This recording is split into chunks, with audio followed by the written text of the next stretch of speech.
Hey, we're in the backyard and we love to grill. So we picked up this 22-inch charcoal grill by Weber. The past few years we've been using a Blackstone, and I love my Blackstone, but we miss that charcoal taste, that wonderful barbecue flavoring that comes with the charcoals. We also wanted something that would cook a little bit slower so we can enjoy some more time in the backyard.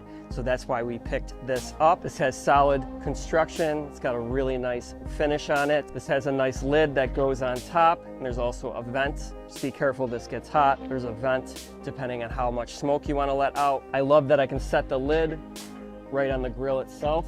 This does have a 22-inch cooktop, so you can cook up to 13 burgers. There's plenty of room. On the bottom here, you can see there's a nice bowl here to catch all the charcoal. This has nice wheels. This is very maneuverable and portable. Now I'm being very careful because there's lit charcoal in here, but this makes it very easy to bring this inside and out. The cooking options on this are endless, and like I said, if you're really looking for that nice charcoal taste, I do recommend getting a charcoal grill. So we're cooking up some chicken right now, and we're gonna put it right on that hot zone, get a nice sear on it. And then while this is cooking, I'd recommend using a meat thermometer. That way you can gauge in on the exact temperature that you're looking for. We'll go ahead and cover this up, close the vent a little bit.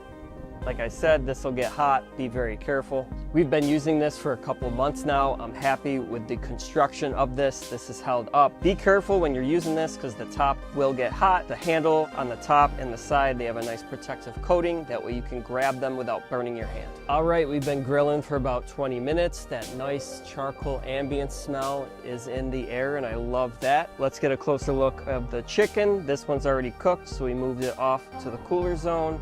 And we're waiting on this thicker piece. We're at about 160. We want it really to be 165, so we got a little bit more to go. So there's a ton of different grill options out there, but if you're looking for some ambience in the backyard, you're looking for that charcoal, that smoky flavor, something that cooks a little bit slower, I definitely recommend a charcoal grill. And if you are gonna grab a charcoal grill, I definitely recommend this Weber 22-inch.